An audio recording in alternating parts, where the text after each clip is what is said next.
What's up guys, and welcome back to another episode of Career Mode. This is episode number 12, and today we are returning with 3 more big games with Aston Villa, and the first one, I am super excited to play this game. I really can't wait. We've got Burnley in the Carabao Cup semi-final first leg at Villa Park in our first game today. I was so desperate to squeeze it into the last episode. Sadly, I couldn't do so after 2 dramatic games, and of course the signings of Ashley Young on a pre-contract, and also Tyler Adams, the young American. Our second game today is Nottingham Forest away, and our third and final games at home to Barnsley. And yeah, I'm really excited, man. This should be a really fun episode. The first game I'm just super excited for. But just a really quick look at the league table just before we move into the first game today. We are still top of the table. Our win over Bristol City by 4-0 extended our run in the Championship to, I think it was 6 wins in 6. And currently we are 9 points clear of Ipswich in second place right now and have a whopping plus 30 goal difference as well. So 20 games to go. Aston Villa are top. Millwall are out of the relegation zone. What's not to love? First game, it's Burnley. It's the Carabao Cup semi-final first leg. And for the first time in this competition heading into the game, we are fielding a really strong lineup. Every previous round, we fielded a B team, including the last 2 rounds against Premier League opposition. But I fielded a B team on the weekend against Burton Albion, so the first team is fit, and thus we will go with the fitter lineup and the better lineup as well. So 3-5-2 heading into the game. Our normal team with one change. No John Terry, he played against Burton Albion, so Dale Fry is going to drop into the back 3 alongside James Chester and Eric Palmer-Brown. So it's Sean Dyche's very good defensive side heading to take us on here at Villa Park. Who's going to come out on top in the big first leg of the Carabao Cup semi-finals? Come on, Aston Villa. I'm targeting a place in the final now. You know, at the start of the competition, I was like, meh, I don't really care what happens, to be honest, but I'm definitely targeting a place in the final. I believe, after knocking out Newcastle, after knocking out Swansea, Tom Heaton with a save, we can knock out Burnley as well, as Dempsey was flagged for offside. But that's the start we want to see, right on the front foot, right from the get-go. Good stop by Heaton, still 0-0, but we don't fear anyone. We knocked out Newcastle, we knocked out Swansea, we can knock out Burnley as well. Come on. Brereton down the right-hand side, crosses to Jonathan Kodjia. Oh, it deflects off long and into the back of the net. And there is our first goal. A bit of good luck for it, but we take the lead 1-0, 10 minutes in, and our top scorer this season has bagged one of his most important goals. He's surely going to claim it as the whole end go mad. 10 minutes in, already taken the lead. Ben Brereton, his strike partner, down the right, whipping it in. And the shot definitely on target. I think it might have been going in anyway, to be honest, across Tom Heaton's body. But it deflects off the knee regardless. Heads past the goalkeeper and into the back of the net. 1-0 Aston Villa. Come on. Come on, Aston Villa. I'm really pumped for this game. More pumped for any game I've played this season, I think. Even more so than the Ipswich game, as Dempsey could be through. Dempsey gives it to Brereton. Another great chance. It's Ben Brereton. And Tom Heaton pats it away and turns behind for a corner. I just really want to get to a cup final in our first cup competition of the entire series, as Dempsey hits the bar and then James Chester heads over from 2 yards. Clint off the crossbar, hits the underside of it, and James Chester really should have made it 2. Golden chance missed. Stephen Defoe on the ball for Burnley, finding Chris Wood. Gets it back off him, and that's a good ball to find Goodmanson, who is onside there. Down the right-hand side, cross the middle. Bustos not the tallest, but heads away to cross. It will drop to Jack Cork. Cork on the turn, gets around Clint. And now Stephen Defoe to Ashley Barnes. And Barnes goes for goal, and Johnston makes the save. Let's not throw away this 1-goal lead. Heading into the break, Goodmanson off the post. And Lansbury scrambles it away. Oh, and a very late spell of pressure here by Burnley in the first half. But they're getting closer. And they are inches away from finding the equaliser. Stephen Defoe goes inside. Blocked by Palmer-Brown. Fry gets it away. Come on. What a crazy end to that first half. Burnley didn't do much for 40 minutes. They were trailing, but a couple of late attempts there, almost sneaking in. First Johnston, and then the woodwork denying them the equaliser. But it's still 1-0. We're still leading. Can we hang on to the clean sheet and the win in the first leg? Half an hour to go. Still leading by 1, but haven't really done much in the second half. And Burnley looking a slightly better team at the moment. Stephen Defoe inside to Chris Wood. Big block by James Chester to deny the inside pass there. And we'll get the danger away. Thank goodness for that. I was worrying there. Here's Brereton on the ball for a chance on the counter. Bustos down the right. Has the pace to get round Tarkowski. He's not the best finisher, but can he strike one in from a tight angle? No. Heaton diverts it onto the post and turns behind for a corner. A second goal, and we give ourselves some breathing room. Oh! And that would have been magical. Shabalala for Burnley. Robbie Brady inside. Oh, what a let off. 12 minutes to go. Can we hang on? Palmer Brown to Bustos. And Bustos gets around Taylor. And he's away down the right-hand side here. I'm going to try and whip it into Kodjia, who's a late arrival to the box. It's Jonathan Kodjia! Oh, but he's put it wide. Oh, we've missed so many chances to put this game to bed. If this comes back to haunt us in the second leg, I'll be reflecting on all these misses. This game should be 2-3-0 to Aston Villa right now. We've missed so many great chances. 1 minute of normal time to play. Shabalala to Jeff Hendrick. Gets it back. Balls it inside. No! And Chris Wood has scored with 5 seconds to go. And I said if we regret this in the second leg, I'll be fuming, but it's the first leg where Burnley have found the equaliser and Wood has done it. God damn it. Oh, I feel sick to my stomach and I've only got myself to blame. We've missed so many great chances tonight. Wonderful little move by Burnley and Wood strikes it across Sam Johnston into the back of the net. And in stoppage time, Burnley have found the equaliser and are going to claim a massive away goal as Bustos goes down the right. Oh, good. Brereton shot blocked. Come on. Corner, come on. Snodgrass to take it. Whips it in. Brereton! Yes! Ben Brereton heads it in, but I think it's an own goal. Snodgrass is claiming it. He's not going to get it, but it's Aston Villa 2, Burnley 1, and we've got the winning goal. And I think it is an... Oh my Shabalala! The South African has just headed the ball past Tom Heaton and into the back of his own net. The FIFA gods are smiling on us today.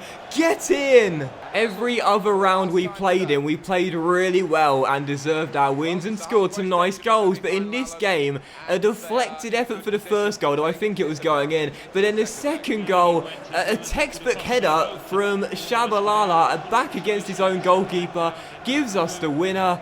Oh my word, that was absolutely dramatic. What a game, what a finish, what a win. We definitely deserved a win on the balance of play, no doubt about it. We were the better team tonight, but the way the goals came about were just bizarre. And that second one, what a header from Shabalala against his own goalkeeper. So I'm giving him man of the match. I'm giving him man of the match for giving us the winning goal with a textbook header. And he got an assist for Burnley's goal as well, which Chris Wood scored. Oh, that is an incredible game, man. An incredible game to start today's episode off, but what a win for Aston Villa heading back to Turf Moor. Come on. And how about this for an interesting transfer offer after the game as well? Burnley, impressed by Jedinak in that last one, want to take him for £2 million, but we rejected a bid from Stoke of £1.9 million, and he is 33 years old, but I like him. I like him a lot. I'd rather keep him here until his contract expires at the end of next year. So Jedinak's going to stay. Sorry, Burnley. He's not going to play against us for you at Turf Moor. He's going to play for us and help us get through to the final. And also the Player of the Year has just been announced, and that was won by Chelsea's Eden Hazard, who won Player of the Year in this save. I don't think I've ever seen anyone but Messi or Ronaldo win it in the first season. That's quite interesting. And a Manager of the Year, that went to Zinedine Zidane of Real Madrid. And so as we move into the second game today, we are back to the Championship to take on Nottingham Forest away at the City Ground. This is a lovely stadium, by the way. It backs onto the River Trent, and it looks really, really nice. Back to Championship, taking on Nottingham Forest, a mid-table team. Our team, still the 3-5-2 after a win against Burnley in midweek, but a couple of changes heading into this one due to fitness reasons. So Terry comes in, Hurricane comes in, Green comes in, Elmo comes in, and Gavia Bonglahor gets a start up top alongside Kodjia as well. I'm still buzzing after that win against Burnley, by the way. Absolutely buzzing. It was such a bizarre way to win it as well. When Chris Wood scored, I was thinking, for goodness sake, I know that Burnley are going to get a clean sheet in the second leg and they'll be going through. What a block by Palmer Brown. But for that own goal, I mean, that is one of the best headers I've ever seen, and it was an own goal. There was literally no chance for Tom Heaton whatsoever. As Liam Bricker goes for goal, Sam Johnston makes a save. An early start by the host, and we're yet to get going inside the first 5 minutes. Andre Green on the ball, nice turn, steps inside.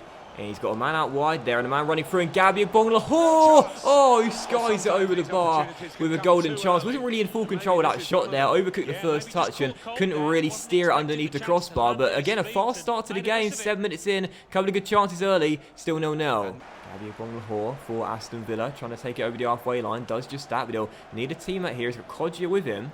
He'll be the dummy runner, but I'm going to need someone else here. I'm looking for Clint. There he is. It's Dempsey. It's Elmo, who fires it into the bottom corner, and Aston Villa take the lead just before the break. This game started off at a really good pace. Since then, it's died down. The match has been lost in the middle of the park, but a wonderful through ball by Clint Dempsey, and Elmo gets his first goal for the club, I think. Or maybe he scored in the Carabao Cup. I can't remember. But it's his first goal in the Championship for Aston Villa anyway, with a really nice finish into the bottom corner, and Dempsey with the assist as well. 41 minutes in, we take the lead. Not a classic this first half, but I'm glad to be in front. Barber to Murphy, and Green tracks back. Yes, liking that. As Palmer Brown will find El Mohammed in. I'll try and reward him and give him the ball out wide if I can. It's not a bad ball, that. Green flicks it down. It will find Gabby Ogbonlahor. And Ogbonlahor looking for Andre Green, rewarding him with more time on the ball after tracking back. And now can he finish? No. Puts it wide the post. Green tracking back down that left-hand side. And he's been rotated this season with Snodgrass and Henry on that left side of a 3-5-2. Normally Snodgrass, but I like Andre Green a lot. I really do. We had him in the Huddersfield save. Didn't use him a lot, but he's a really good young talent. Definitely the future of our left-hand side of midfield. Hurricane to Dempsey. And now Dempsey trying to set Kodjia away. And Kodjia holds it up well. And back heels into the path of Clint. And this should be 2. It's Clint Dempsey. And there it is, baby. He was never going to miss. Dempsey. Whoa. Dempsey. Whoa. He came from USA to teach us how to play. Don't hurt your back, mate. Whatever you do, don't get injured during the celebration. Lovely back heel by Kodjia, by the way. Sends Dempsey through. And he simply wasn't going to miss. 11 goals in the Championship for Clint Dempsey. And he's now scored in 4 of his last 5 starts in the Championship as well. He is right now just on fire, our second highest goal scorer. And I'll say it once again, if you guys are doing a Championship career mode, or even a lower rated team in the Premier League, a bottom half of the table team, pick Clint Dempsey up. He's unbelievable.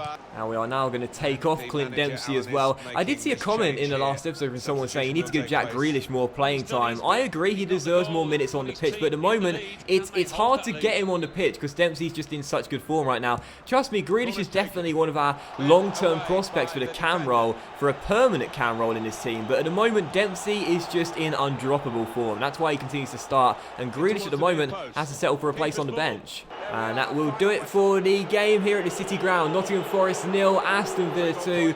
2 clean sheets picked up in a row in the Championship. 2 solid wins as well. And 3 wins in our last 4 in all competitions. Safe to say that Burton Albion loss in the FA Cup was just a blip. Not really a convincing performance, to be honest. We didn't dominate or anything like that. It just came down to who was more clinical in this game, as the stats are about as balanced as you can get, really. But we did win 2-0, delighted with that, and no surprise for man of the match. He's won it more times than any other player. How has he been decreased to a 76 overall? The man has been in scintillating form all season long. And let's not forget, he was injured for a couple of weeks as well. He's since come back, and he's been a better player. And just before the game, I didn't notice this initially, but there was a monthly scouting update here from Fanning, our Irish scout currently based in England. Let's pick Owen Richardson up. I know his overall's not great, but the potential's good. And he'll pick Sean Collins up as well. And there's some decent players here from our scout right now. Picking up a couple of decent talents in England, but I've totally jinxed it, haven't I? Ed Davies, continue to scout on him. Connor Price, that overall is going to be far too low. Look at that, like the potential is going to be good, but I mean, I've said this a few times now, the overalls have to be good for me. If they're not, I'm not going to waste my time developing them. 31 to 43 overall, it will just take far too long, but either way, a couple of decent players from that one, and they'll put them in our academy. And there is your confirmation in the top left as well. Bjarnason has just been sold to Derby County for 2.35 mil. We'll see 1.7 million of that. And I mean, we've got quite a bit of money in our budget right now, £6 million and 54 grand in the wage budget. I do want to make 1 or 2 more signings before the window slams shut if I can, but at the moment I don't want to mess with the core dynamic of the side. I don't want to sell any of our key players in order to bring in some new ones because we're playing so well at the moment. I did see a comment in the last episode which I thought was quite interesting, obviously because I just signed Ashley Young, from someone saying, why don't you sign Fabian Delph as well? He'd be too expensive for us this season though. Definitely a good idea for the long term. Bring him back, of course we know now he can play left back since moved there, and of course central midfield as well. well. But in the first season, I don't think we'll be able to afford him. His wages will be far too high. We'll get a scout report on the guy, but it'll cost us far too much money. We don't need him. We don't need him. It was a really good suggestion, though. Obviously, after bringing back Ashley Young in the last episode, it'll be good to bring back Fabian Delph as well. And there were comments for Benteke as well, which I thought was quite interesting too. That could be a really good signing as well for the long term, bringing him back to Villa Park. But yeah, Delph for the time being definitely not going to get signed. But I don't know who I'd want to sign in this window right now, because as I've got 2 scouting updates there on the 2 young Leeds central midfielders, I don't really know what area we need to improve on. We just signed Tyler Adams, which I'm really excited about for the future. That gives us more depth in the CM area. We've got enough cover in pretty much every single position. So whilst I would like to make a new signing, I'm not really sure. Perhaps a new centre-back, as we play with 3 at the back ordinarily. But I don't know. I like the team as it is, and I don't really want to mess with it too much. And also, just briefly on the transfer suggestion front as well, someone did recommend Eric Lamela on a pre-contract, but unfortunately he's gone back to Roma for 13.6 million. So, yeah, appreciate the suggestion. That would have been a bargain as well, Lamela on a pre-contract, but unfortunately he's headed back to Italy, and that's my fault for waiting too late. Cheers for the suggestion, it's a good one, but it's my fault. I waited far too long for that one. And as we now head into our third and final game of today's episode, it's now Barnsley in the Championship back at Villa Park. 3-5-2 for the game, our normal league lineup, if you will, but I am mindful of the second leg against Burnley on Tuesday, so there's some players out there that certainly won't be playing a full 90, but hopefully we'll get the win regardless. So yeah, Barnsley third and final game. Let's end today's episode strong with 3 wins from 3. Come on.